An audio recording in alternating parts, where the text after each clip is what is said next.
It's Christine Wilson and Saphira Galoob, and you'll thank us later. Tune in every week and hang out with us because we're a lot of fun. And no topics off the record, we decided. We are open to talking about everything together with a bit of a sense of humor, a lot of self-forgiveness, a lot of grace, and always being wiser on the other end. Bring it on, girls and boys. You know what? You'll thank me later that I'm telling you about this. You'll thank me. They're going to hate us, Saphira. It's going to be nuts. Well, hello, everyone, and welcome back to You'll Thank Us Later. Super excited to see everybody today. How are my friends doing today in all the various places where you are around the world? I'm good. How are you guys, Nicole and Courtney? Fun. Yeah, we miss you. We can't wait to see you in real life again, Saphira, but it's fun to get to see everybody on Zoom. You know, my friends, a lot of my friends live in a virtual world with me these days. I feel like COVID obviously created more of a norm for that, but then with the way we work virtually, I get to see my friends online, and I much prefer when I give you a hug in real life, all three of you. So we record on Thursdays, which is no secret to the world. Thursday mornings is the day when I know I get to have a cathartic conversation. I'm not saying that this is like therapy for me, but I'm saying it's a little bit like therapy for me. And I think it's because of the quality and caliber of our relationship. I was going to use friendship, but I would prefer to use relationship because it has such, for me, the caliber and quality of our relationship gives a definition that just the word friendship for many people, and that's what we're going to be talking about today, right? Friendship and friendships as we are going through our adult years. But for me, for some people, the word friendship means so many different things. And so I don't want that to be a limiter. And so I want to compliment the caliber and quality of our relationship that we have nurtured and worked on for so many years. thank you. And I think it's so important. I mean, I think back, I love telling everybody the origin story of our relationship and how we kept encountering each other. And then I said, we are meant to know each other. And then how our relationship has built in so many ways, both through our families and our own personal stuff. And the fact that I think you're one of the first people that I ever truly opened up to about some of the struggles in life with running a business and having children, because I knew you were a judgment-free relationship with good advice and care. And then, you know, Nicole and Courtney have been through quite a year with me at work. And I mean, the other day I was at dinner with Courtney and I just burst into tears so embarrassingly in public, but just thanking her for her friendship. And I know Nicole has heard me do this and cry about it too. And I'm going to cry right now. They're not just coworkers, right? They're friends that I can tell very personal things to, and that we can have common goals for success in our friendship. And they know that my desire for them to have happiness and success is top of everything. I must be so perimenopausal because the amount of times that I have cried in the last month is wackadoodle. I am not like a cry at the drop. I used to cry at the drop of an Oprah episode hat, but now I'm just crying every time I talk about my friends and my relationships with friends. Well, and that's because they're meaningful. And I give a compliment to Courtney and Nicole as well, because one of the things I have watched with your team is they really understand when you need to put I've got to make sure this business is intact first and foremost. And that may mean making hard decisions that impact their lives. Yeah. And I think it's really hard to be the boss and have friends that you work with, because I'll tell you, sometimes you have to make a decision. And when you run the organization, if you're not making a decision about the organization, then, and the friendship can't withstand that. There is, I think, I don't want to say it's questionable that it's not a real friendship, but it's not a friendship that withstands a lot of tumult and tumultuousness, because running a business is tumultuous. And whether it's starting a business, going through COVID, getting clients, losing clients, clients not paying, I mean, we're just constantly at the mercy of our P&L. That is the reality. And for your folks to be young women and to truly appreciate that you have to make those decisions is a real one. It's a compliment to them, but it's also a compliment to the culture that you've set up. So again, you inspire me. Gosh, maybe I just get on here so I can be complimented by Saphira. This is what I mean. No, I'm just speaking the truth. I I'm love it. just speaking the truth. Well, we did actually get a listener question about friendship, and We and did. it was like one that I jumped right on because I was like, this is something that I really have struggled with. And I've talked to a lot of younger women about it, and they are struggling. I mean, friendships are way awesome and amazing and the whole purpose of life, and they also can be so hard. So, Nicole, I think you have our question for us. So I do. I do. So we had a listener who wrote in with a question about friendship, and here's what she said. She said, I've noticed that so many of my friendships have changed since I had kids. I see a lot of the same moms regularly at the school pickup and at activities for our kids. So I just naturally spend more time with them versus some of my other old friends. How have you seen your friendships change over the years? And what do you wish you knew when you were my age? So early mom. oh boy, yeah. And Wow, there's so much in there, huh? there is. And I mean, I think one of the things is this is in the context of that early mom phase, but I think there's like, there's the going to college phase, the graduating from college, the jobs, the moving to your new hometown, the having children, the your children aging. And there's so many phases that really affect friendships and adult friendships. And, I was mentioning Courtney and Nicole that I feel sad in many ways that they work virtual jobs where they don't get to go to an office and meet new people and just encounter friends, and make friends that way. I had a lot of great friends in my first couple jobs. I had some also pretty awful work environments, but I did make some great friends. And, so I can imagine for them at this stage right now, maybe that new motherhood stage would be great because it would be another way to meet people. I don't know. How are you guys feeling about friends right now at this phase in your life? Yeah, I think it's definitely something like my husband and I were just talking about this where it's like, making friends in college felt so easy. Whereas like now that especially like I do work a virtual job. So people that I would be with friends with like what I call real life, it doesn't really happen because I can't just meet up after work. I can't just drive over for dinner, that kind of thing. So finding friends has been more difficult in that pre-kids, post-college virtual workspace world for us. So we joke that a lot of our friends, we live in a relatively older neighborhood, our parents' age, Careful if not there. older than that. Careful there, sister. Oh no, Saphira, if you saw my neighbors, you would understand. Like Oh, like older had, than I am is what you're saying. Older than 54. Got yeah, we had an estate sale. Yeah, they come up relatively often in this neighborhood. She is in a neighborhood of more senior folks. Got it. Yes, I Where am their the houses are youngest. becoming dead ready. They Help me that out they with are. that. I mean, when I tell you we're the youngest by like 40 years in this neighborhood. I know that I saw Courtney just traveled to spend a birthday with her best friend. And so I know, like, both of you, you're putting in the work. You're making the effort to stay connected. Courtney, tell me about what you guys did. Yeah, because I know this friend and I adore her. So Yeah. So it's my friend's 30th birthday. So she lives in New York. So she had a birthday party up there.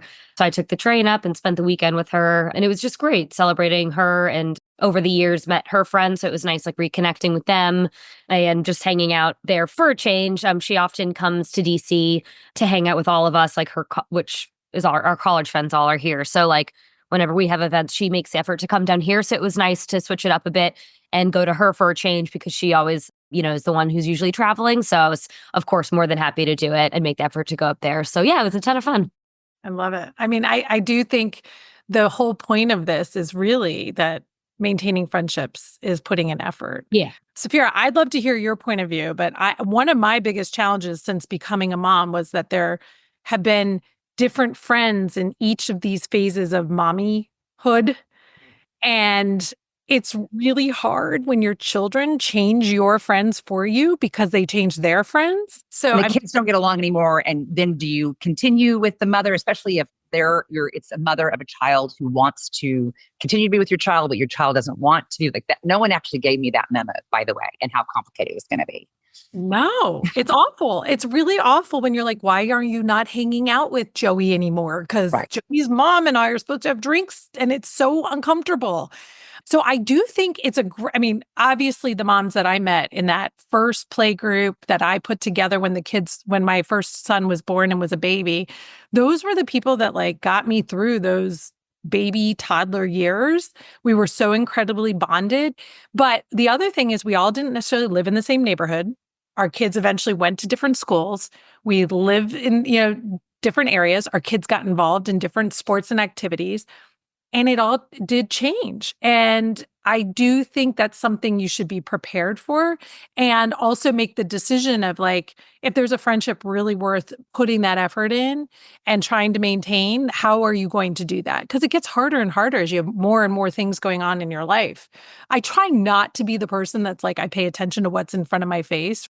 I try not to just be like, oh, you're here and present so I can make plans. And I try to think about who have I not seen and spend time with them, but it can be really hard. It's not easy. Well, and you said, put the work into, I have a slightly different perspective. And again, it goes into kind of my entire paradigm around self-care. So for me, friendships fall within the category of self-care. And last year, I think I shared this with you, Christine, that I was doing some deep soul searching on the people in my life that I considered to be close friends. They may have been close friends for a number of reasons. They were around for a long time, or I just saw them just like consistently. So it was more like a friendship because of repetition, right? Right. And the question I asked myself is, who's showing up for me? I mean, I know who I'm showing up for, but who's showing up for me? And I decided last year that where I wanted to put my energy is in those relationships that were showing up for me. And the ones that weren't showing up for me, I made it a conscious decision to not put energy there. It wasn't that I was like cold or didn't turn off or whatever. I didn't decide. And this is something that I've seen with other people who are in my life, that just because they've been in my life for an amount of time, or just because there was a level of intimacy, and I use the word intimacy, not like sexual intimacy, but like emotional intimacy, just because we happen to have been in each other's life in an intimate time. If they weren't showing up for me in a way, again, so it's criteria one, showing up for me, but two, showing up for me in a way that felt good to me. And felt good doesn't necessarily mean I need to be showered with compliments, but it does mean that I need somebody who is aware of how I need to kind of interface with them. And so I would say I really struggle with having those deep, deep relationships because one, I have very, very few of them, probably count them on one hand, but I also have decided that I don't want to invest in my time, my energy, my vulnerability with individuals for whom there is not a reciprocal relationship. So reciprocal relationship is a kind of a standard for me. I've definitely been accused of taking a very vibrant plant, that the relationships like the plant, and like taking it out and putting it on the balcony and then just letting it die. Let it have its slow death. Well, I mean, I'm kind of accused of doing that. That's not incorrect, actually. That's not an incorrect allegation. I don't just cut it off or tidy it up. No, I just set it out there on the balcony and just ignore it. I think that's what I do too. And this kind of leads me to the whole conversation of breaking up with friends, right? I mean, obviously, when you're in a romantic relationship, you can have that big fight or that final moment and you can say, we're done, it's over. But doing that in a friendship is one, it's kind of unheard of. Two, I wasn't even good at breaking up with guys, never mind. How would I do that to someone, a friend? But there have been times where I've seen relationships that either caused me stress or there was a disagreement that was maybe something we couldn't come back from. And I haven't truly known how to make a line in the sand, right? How do you say, you know what? We both might be a lot happier if we go our separate ways. And I'll say I don't do it either, but it is a more courageous and a more mature way to proceed. And I think, just like I'd love to do a whole series on grief, but I do think societally, and particularly with accomplished and driven women, that's not really modeled for us. right. Breaking up with a friend or saying that having this person in my life is like no longer serves it's not so much I'm saying they're not serving me, they're just not serving the dynamics and kind of support system I want in my life. I just don't think it's modeled for us. If you said to me, I need to break up with a friend, how should I do it? As your friend, I'd say, well, do you really need to break up with them, or can you just kind of recalibrate? And recalibrate is that kind of lazy, wishy-washy description of what I said when I take the plant and put it on the balcony, because that person doesn't know that they've been put on the. I mean, they Right. really know that they they can feel it, but they don't know why. I mean, I've had a specific situation where, I've let something sort of languish in its own way, and the person felt very confused and hurt. And I didn't have the guts to say, you were causing me stress. You were making me feel uncomfortable in the friendship, because I really don't love, I mean, people will say, oh, you must not be afraid of confrontation. I'm like, I hate confrontation. I absolutely hate it. It makes my stomach hurt. My husband hates confrontation, which is weird because we can bicker like crazy. But when it comes down to the real confrontation, we're both chicken shits. Like, we cannot do it. If you ever hear us fighting, it's actually something completely inconsequential and stupid, because we really hate the real confrontation. So, I mean, and I think probably my biggest reason I don't like it is, one, I don't like to hurt people's feelings. And two, I'm very insecure and I don't want to hear somebody tell me something that's going to hurt my core. I don't want to hurt someone's core and I don't want them to hurt mine. And It's protective. It's a protective Yeah. mechanism, which is totally fair. It's totally fair. And as I get older, I'm very aware of my flaws. I mean, I look back, I think in my 20s, I don't even think I realized that I had flaws. I just thought I was me and it's great and everybody should like me or not like me. I don't care. And as I get older, I can be much more self-reflective of like things that I do that might upset someone or bother a friend, or just any number of things that someone could come at me with about my failings in a friendship.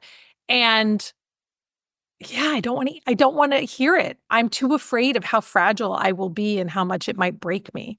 So It probably makes you a more empathetic and and actually a higher quality friend. And I know we've talked about this over years. You've actually kept a lot of your close, and again, we're kind of throwing this word friends, but I'm saying relationships with people that are not romantic relationships. You've kept a lot of those in your life for longer than I have. And so I do think the sensitivity that you are articulating now does make you a more committed person to have in their lives, and you're more patient with the ebbs and flows, and you're more aware of the effort that you have to put in. I think you're way more of all those things than I am, which is to kind of say, is this relationship, and taking an inventory, I say, is this relationship serving me at this moment, which is a very internal, it's like, right. How is this relationship serving me versus am I serving this relationship, which makes me, I don't think I'm a narcissist, although maybe You're not a narcissist, not at all. And you do have long-standing friendships. I mean, I met Chris and Julian, who I think you've known Chris since high school. I'm sure you have more, but that's just someone I have met. I have to give a shout out to Lorinda, who's like very best friend, who's known me since the first day of law school. But it is, I will say, if I look at the inventory of friends that I have and the people who I go, this is really my friend. Like, it's really a friend. It's not that those friendships haven't gone through rocky times. It's just that I look at the reciprocity in the relationship, how I feel when I'm around that person. For God's sakes, there is just so much in this world that make us feel icky. Work and politics and neighborhood, everything. Going to Orange Theory. I know. I like me some Orange Theory from time to time, and solid. Here and I stand next to the treadmill, and I'm like, "Why am I here? I hate this. I hate this." Sorry. Anyway, I digress. But I do think that, like, how do I feel when I'm with this person? That to me is that's the inventory piece. And so I do think, for listeners and for younger folks, it's a little bit. I think it's some personal responsibility. Who is in your life that is helping you jettison your goals and your emotional stability and kind of caring for you as you go from day to day, week to week, month to month? If there's somebody in their life that's not doing that, then that is the time to either do the mature way that Christine and I have neither of us have been able to do, and say, just to recalibrate it just for your own preservation and kind of self-worth. Because we are, I think it was Tim Ferriss, I heard him say, like, on some of those like billboards of things that you think should be like your billboard of life. And I think I remember him saying something like, your success or your trajectory can be defined with the 5 people that you surround yourself most. And I believe that to be so much, even as with our children, the kids that are in their peer group very dramatically influence the direction they go and their motivation and inspiration. And I can say that personally. So I think as adults, we are still subject to that influence. And so we should say, who is around me and how are they How are they contributing to the trajectory in which I want to go, how I want to go in my life? Courtney and Nicole, have you ever openly broken up with a friend where it was like just said? I don't know that it was like ever just said. I think there was like a rift and then a conversation and then kind of like a mutual understanding of like we might still follow each other from afar and like rooting for you, but We're not we're not hanging out. reaching out anymore, you know? And you all said that to each other. We're not going to hang out anymore. This is the last time. I don't Cheers. even know that it was like that was even said. I think it was like based on the conversation. It was an understanding that like there's no love lost. It's just moving forward. We understood that Run this its was course. Run its course. Yeah. Yeah. Yeah. I mean, I can look back at quite a few times in my life where I think a purposeful conversation would have been great. And I was definitely too afraid of it. And then you get to the point where it's so far past. You're like, how would I even go back and, I mean, address it at this point? And then you obviously have your friendships that just have their natural ebb and flow. And then you might run into the person, you're like, oh my God, it's so great to see you. And it feels great. And then I also, I mentioned, I think on another episode that I have friendships that have been over 40 years. I don't see them all the time, but as soon as I do, it's like there's nothing they don't know about me. So it's so easy. I mean, they know everything about my life, my family, my parents, my childhood. So that's really easy. And it feels like a true, true love, like as deep as when you see like a cousin that you're really close to, you're related. So the love is so there, even if I didn't talk to you for 4 months. I do have those. But yeah, I think that is probably one of the things I'd like if I looked back on some pivotal moments in my life. I don't think they had to be harsh and I don't think they had to be hurtful, but I think there could have been some things said that might have helped people understand where I was in the relationship and what I needed that I didn't do. I will take that as a reflective moment. And maybe a piece of advice is as you're in those moments, if you can, obviously that I think leaves people not wondering. I am also a chicken shit that would do the text option, but I do think in some of these cases, maybe a text would have even been kinder versus just the silence. Even if a real conversation is the best, at least acknowledging what was going on might have been better than nothing. So, I don't know. I don't know. They might be like, we're glad you were out of our lives and we're done with you. So I don't know. But I do think it's interesting how friendships can change so much. So, the friend that was the one who would go to the bar with you at last call and have the extra shot is not maybe the person that you wanted to talk to about your new job promotion or should I take the next, step in my career, nor is it necessarily the person that you want to sit with your baby and practice breastfeeding together. I mean, I literally have had friends who had trouble breastfeeding and I was like, let's do it together. I will help. It came naturally to me. I will help you. Those are all different people. There are different ways we related. We have different energies together. There's a different comfort. I do have one thing I wanted to ask all of you about. Have you ever met someone that you really liked them? On paper, they were like the right kind of person for you to be with, and you felt like you could never get the friendship to the deeper place? Like it just never broke through surface and you couldn't figure out why. I just find it like so interesting and frustrating. And you're like year after year, maybe you see them at like a book club or a party or a thing. And you're like, I know this person must have something deeper in there, but for some reason, the two of us together never unlock it. I've always thought that was really interesting. And then there's the other people that you meet like for one night and you're like, I feel like I know her whole being and her essence and I could like do anything with her. I could go on a safari together with her, and we'd be great together. So I do have a question for all of you. Do any of you have really deep, strong relationships with men? And I am going to caveat this if it's a gay man or a straight man, because I think those can be different dynamics, obviously. If you have a relationship with either a gay man or a straight man or many, are those friendships different than your female relationships? I could speak to that. I actually feel like my friend group is a little unique in that sense. At JMU, basically all my guy friends were in one fraternity together, and then all my girlfriends would go to that fraternity and hang out with them, and we're all still friends today. We're all now dating and married.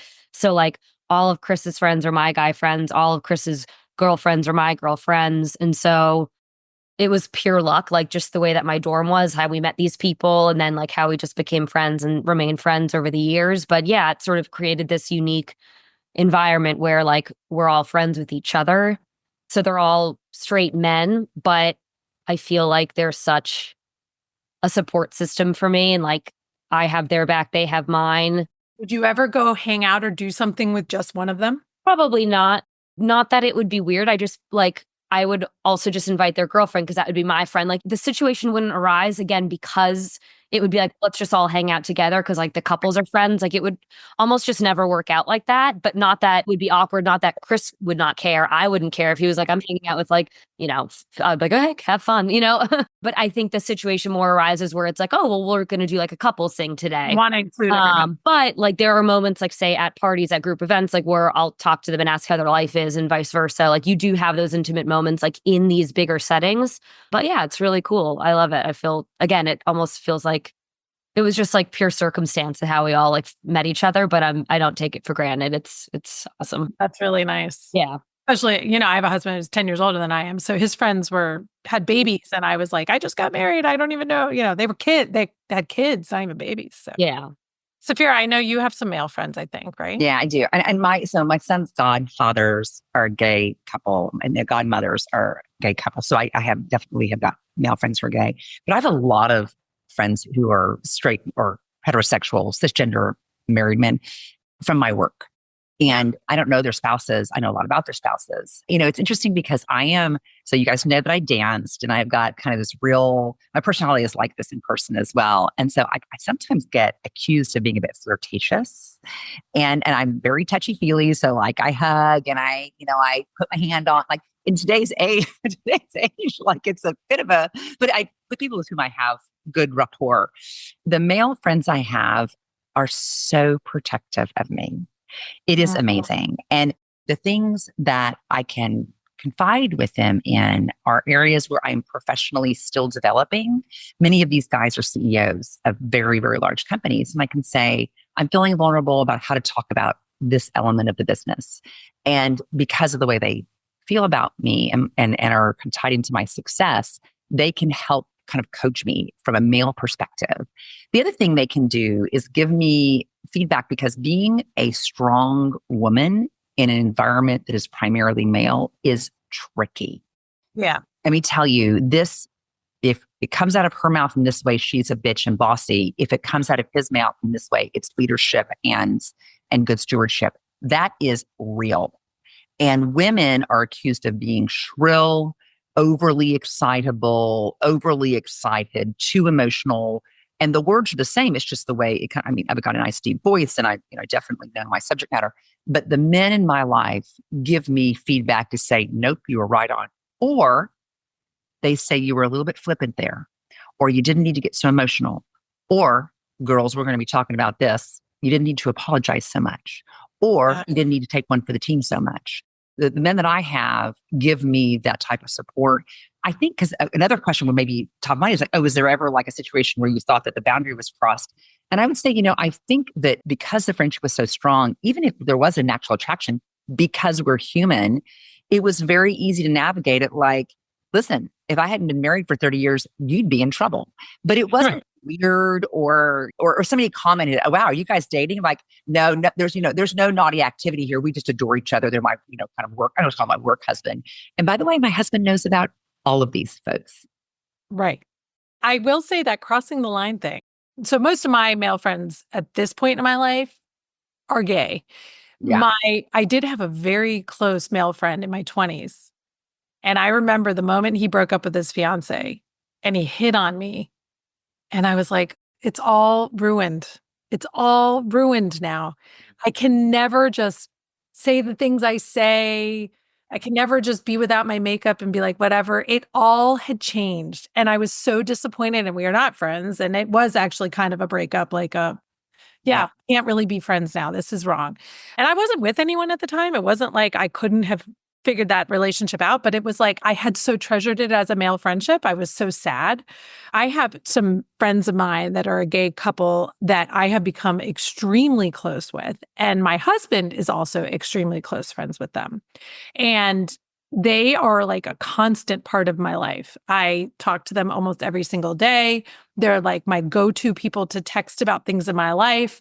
I talk about all the really hard stuff. One of them's a doctor, which is great. So I can be like, medically, let's talk about all of this. And, they are just two of the most kind, caring, and giving people. I actually always say to them, do I just take from you guys all the time and not give back emotionally? Because they are so willing to give me all of their time and advice and love and care. And my friendship with the two of them has become one of my most sacred things in my life. And it means so much to me that my husband also really appreciates and adores their friendship. And yeah, the four of us, I think, really rely on each other on a regular basis. I hope I don't rely on them too much, but they have yet to push back. So they haven't broken up with me yet. But those relationships are super, super important to me. So I do treasure male friendships, but I do think as a married woman in my 40s, I don't have a straight cisgender male relationship. I hope I'm not forgetting somebody really important in my life that I could be like, yeah. But if they're a good friend, they're going to forgive you. Yes. But they're not somebody that I talk to on a regular basis, at least. They would be more surface. Well, it feels like in this episode, so many times, Christine, we're able to say we followed this path, the XYZ, and it worked for us. And so Courtney and Nicole, these are things that can kind of guarantee you at least to progress on a specific objective. I think this is a situation where there are other ways to do it differently than the way Christine and I did. And my takeaways are this kind of constant inventory of who is in your life and how are they supporting it. 2, how is that inventory of individuals showing up for you? Yes.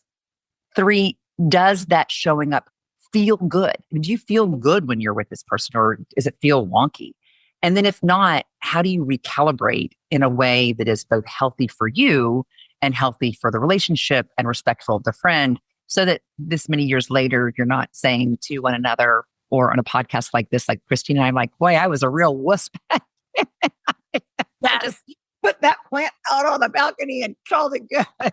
And just let it shrivel up and die. I think And the also, pot's still there and the dirt's dead, but and I have to feel guilty every time I look at it because for sure. I'm Jewish, so I've got guilt in my DNA. Yeah, I think I would also just say, be ready for changes. I think you can feel, I think Courtney feels very settled in her friendships right now. There's going to be a decade of super change. And I just said, just be ready for that, as people move and as people have children. And, Nicole's already been through a couple moves and has another move ahead. And, I think I just don't think I was as ready maybe for what all of those changes would mean. I have this story I was going to tell you guys. I had this very pivotal moment where 5 of my bridesmaids lived in DC after college. They were bridesmaids in my wedding. We were super, super close. And it was in a matter of a month. Every single one of them was like, I'm moving. I'm moving. One went to Colorado, one went to Texas, one went to Pittsburgh, and one went to Boston. And I was the 5th. And I was like, are you kidding me? Are you kidding me? I couldn't believe How could you do that to me? I was like, well, number one, I have put my entire life around this group. This is the friendship group. And they all up and left. Some came back, some didn't. Some of the friendships have lasted, some haven't. But it was really, really devastating. So I just want you guys to be prepared ahead of time that these things that you feel comfortable about in your everyday life and that you can see on a regular basis may change and become distance friendships. I also have found that I'm not as good about it. I kind of ebb and flow in this, but making the effort to either send a card or send something to the people that are far away. And I had this website I used that was amazing that I would do this regularly, and it just went out of business. So I can't even recommend it. But there are some things where they're like little box greetables, I think they're called, and you can put pictures in them and you can send like a little gift in them, and they're super inexpensive, but they're just a great way once in a while. Like if someone's in your mind and you're like, oh gosh, I haven't talked to her in 2 months, but I want her to know I love her. I do think those things go a long way. And sometimes with the way my brain works is I almost have to schedule a reminder. Write cards to your friends. Because if I just keep thinking about it and punting it to the next day that I have free time, it just doesn't happen. I think sometimes writing a little note or even just sending a text, if you really can't get yourself to the point of a note, if you can send a text and say, no time to chat today, but I love you, thinking about you. And just letting them know that they're on your mind. But I And also if they punish you because you haven't gotten back to them, that is a sign that they're not serving the rhythm in your world. Christine is all about the give to the friend, give to the friend. I'm like, yeah. And if the friend is not giving back, maybe it's time to clean out your closet a little bit. I mean, I Ruthless. definitely, I felt the not giving back. I have, but I always want to give people the benefit of the doubt, Yeah. in generally that they're dealing with a lot and that they have best interests at heart in their minds. And I've been very lucky. I have a group of college friends that have shown up for me when I've done a speaking engagement. I've had a lot of people really show up for me at these moments in time that were important to me. And maybe they saw that it wasn't that important, but it was important to me. So they were there, so I try to take that. But I think your takeaways, Saphira, are great. I definitely encourage you all to consider me one of your best friends, here for you. I love you. I know having a relationship with a woman who's significantly older than you are is a weird thing, and also your boss. But beneath all of that, the most important thing is 20 years from now, I hope that you guys will consider me your friend and know that I just love you. And I want all three of you to have the biggest successes in life. And the things that you each have given me in this past very difficult year have been so important. And I can't thank you enough for that. And I will remember it for the rest of my life. So I appreciate you, friends. And I love you very much. I think we'll leave it there. We'll see you on our next You'll Thank Us Later. All right. Bye-bye.